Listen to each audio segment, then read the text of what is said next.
இதில் வந்து ஒரு ஒருத்துக்கும் ஒரு ஒரு மாதிரி மார்க் வெயிட்டேஜ் அவங்க போட்டிருக்காங்க. இப்போ நம்ம கொஸ்டின் பேப்பரில் ஃபிசியாலஜி 1 பேப்பருக்கு வந்து எந்தெந்த டாபிக்ஸ்க்கு எந்த அளவுக்கு மார்க் ஸ்டோரேஜ் போட்டு அதுக்கப்புறம் பேப்பர் கைட் பண்ணியிருக்காங்க அப்படின்னு பார்த்தோன்னா, ஃபர்ஸ்ட் என்ன அப்படின்னா செகண்ட் லெசன். நீங்கள் ஃபர்ஸ்ட் என்ன பண்ணுறீங்க அப்படின்னா உங்கள் ஃபிசியாலஜி பேப்பர் 1ஓட சிலபஸை கையில் எடுத்துக்கோங்க. இப்போ நான் சொல்கிற ஒரு ஒரு டாபிக்ஸ்க்கும் எவ்வளோ மார்க்ஸ் நான் சொல்கிறேனோ அதுக்கேற்ற மாதிரி அந்த லெசனுக்கு பக்கத்தில் வந்து நீங்கள் மார்க்ஸை வந்து நோட் பண்ணிக்கோங்க. ஸோ அப்போ தான் உங்களுக்கு படிக்கிறதுக்கு ஈஸியாக இருக்கும். செகண்ட் லெசனில் வந்து பஞ்சபூதா இருக்குது. ஸோ பஞ்சபூதாவில் மட்டும் செகண்ட் டாபிக்ல இருக்க 5 எலிமெண்ட்ஸ் அண்ட் மெடிக்கல் கான்செப்ட்னு இருக்கு இல்லையா, ஸோ அந்த டாபிக்ஸ்க்கு மட்டும் 5 மார்க்ஸ் வந்து சொல்லியிருக்காங்க. அடுத்தது என்ன அப்படின்னா 5 மார்க்ஸுக்கு அடுத்த டாபிக் என்ன அப்படின்னு நம்ம பார்த்தோம்னா 11th அப்புறம் 12th அப்புறமா 13th லெசனு.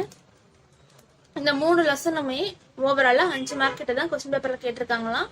ஸோ அதில் என்ன அப்படின்னா இது விஞ்ஞானமய கோஷம், அப்புறம் அந்த காரணங்கள், அதுக்கப்புறம் வந்து அப்புறம் இருவினைகள், அப்புறம் வந்து அந்த 3 விதமான குணங்கள் இருக்கு இல்லையா அந்த விஷயமும், அதுக்கப்புறம் வந்து ஆதாரங்கள், அவத்தைகள், அதுக்கப்புறம் வந்து நாடி, இது எல்லாம் வந்து 12th லெசன்ல வருது. 11th லெசன்ல வந்து லாங்கிட்டிவ் ஆஃப் லைஃப் வருது.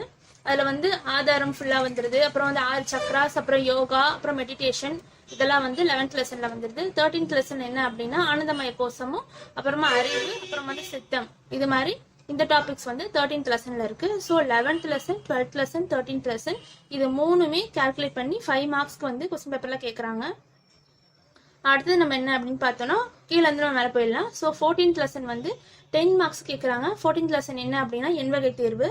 ஸோ அந்த 8 வகையான ஒரு டெஸ்ட்டையும் வந்து 10 மார்க்ஸ் கிட்ட கொஸ்டின் பேப்பர்ல வருது. அடுத்தது நம்ம பார்க்க போகிறது என்ன அப்படின்னா 10th லெசன் என்ன அப்படின்னா 14 வேகங்கள்.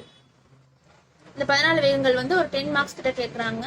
அதுக்கு அடுத்தது என்ன அப்படின்னா 9th லெசன்ல என்ன வருது அப்படின்னா நாடி, அப்புறம் நாடியோட டெஃபினிஷன், அதுக்கப்புறம் நாடியோட ரேஷியோ எவ்வளோ, குரு நாடினா என்ன, பூத நாடினா என்ன, அதுக்கப்புறம் வாதபித்த கப நாடி, அதுக்கப்புறம் தொந்த நாடி, இந்த எல்லாமே 9th லெசன்ல வந்து கவர் ஆகிடும். இதோட ஸ்கோரேஜ் எவ்வளோ அப்படின்னா இதோட மார்க் வெயிட்டேஜ் வந்து 10 மார்க் வந்து இதுக்கு வெயிட்டேஜ் போட்டிருக்காங்க. அடுத்தது என்ன அப்படின்னா 8th லெசன். அது என்ன அப்படின்னா பிராணன், அப்புறம் ரெஸ்பிரேஷன், நம்ம பிராணாயாமா, அப்புறம் நம்மளோட அந்த பிராணாயாமோட தத்துவங்கள், இது எல்லாத்தையுமே 8th லெசன்ல கொடுத்துருக்காங்க. ஸோ இந்த லெசனோட வெயிட்டேஜ் எவ்வளோ அப்படின்னு பார்த்தா 10 மார்க் வெயிட்டேஜ்ல வருது. அடுத்தது என்ன அப்படின்னா 6th and 7th லெசன். இந்த 2 லெசனுமே கம்பைன் பண்ணியே 10 மார்க்ஸ் கிட்ட தான் கேட்டிருக்காங்க. ஸோ அதில் என்ன அப்படின்னா 6th லெசன் வந்து அந்த 5 கோஷங்கள் இருக்கு. அந்த 5 கோஷம் அன்னமய கோஷம், பிராணமய கோஷம் இருக்குல்ல, ஸோ 5 கோஷங்கள் இருக்கு. அப்புறம் 7th லெசன் என்ன அப்படின்னா அந்த சக்கரம் இருக்கு. அதுக்கப்புறம் டேஸ்ட், அப்புறம் உடல் தாது, அதோட அந்த டேஸ்டோட குணம் இப்படி இருக்கும். அப்புறம் நட்பு சுவைது, பகை சுவைது, அப்புறம் அந்த வாதப்பித்த கபையோட ஒரு ஃபுட் என்ன, அப்புறம் சத்வா ரசா, அப்புறம் தமோட ஃபுட் என்ன, அதுக்கு அடுத்தது வந்து அந்த ஃபுட்டு, அதுக்கப்புறம் வந்து அதோட சீசன்ஸ், இதெல்லாம் வந்து 7th லெசன்ல வந்து கவர் பண்ணியிருக்காங்க. ஸோ 6th and 7th லெசனோட மார்க் வெயிட்டேஜ் எவ்வளோன்னு பார்த்தோம்னா 10 மார்க் வெயிட்டேஜ்ல வருது. அதுக்கு அடுத்தது என்ன பார்க்க போறோம் அப்படின்னா 5th லெசன்.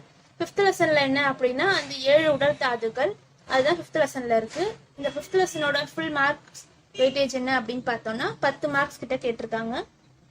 அடுத்தது என்ன அப்படின்னா 4th லெசன் ஃபுல்லாவே வாத பித்த கபத்தோட என்ன சொல்லியிருக்காங்கன்னா அதோட லொக்கேஷன், அப்புறம் அதோட ப்ராப்பர்ட்டிஸ், அப்புறம் வாதம் ஃபுல்லா டைப்ஸ் என்ன, அதுக்கப்புறம் வந்து பித்தத்தோட ப்ராப்பர்ட்டிஸ், அதோட ரோல் என்ன, அதுக்கப்புறம் அதோட ஃபங்க்ஷன் என்ன அப்படின்னு போட்டிருக்காங்க. ஸோ அது மாதிரி கபத்தோட ப்ராப்பர்ட்டிஸ் எல்லாத்தையும் ஓவராலாக முக்குற்றத்தோட ஃபுல் தியரியுமே 4th லெசன்ல போட்டிருக்காங்க. இதுக்கும் வந்து 10 மார்க்ஸ் கோர்ஸ் அவங்க போட்டிருக்காங்க. ஸோ அடுத்தது என்ன அப்படின்னா 3rd லெசன் என்ன அப்படின்னா டெவலப்மெண்ட் ஆஃப் எம்ப்ரியோ, அதாவது கரு உற்பத்தியை பத்தி இருக்காங்க. ஸோ அதனால 10 மாசத்துக்கு வந்து இந்த கரு உற்பத்தி ஒரு ஸ்டேஜஸ்க்கும் என்னென்ன ஆர்கன்ஸ் ஃபார்ம் ஆகும், எந்த இதுல ஃபார்மேட்ல ஃபார்ம் ஆகும் அப்படிங்கறத வந்து 3rd லெசன்ல போட்டிருக்காங்க. ஸோ இதோட மார்க் வெயிட்டேஜ் எவ்வளோ அப்படின்னு பார்த்தோம்னா 10 மார்க்.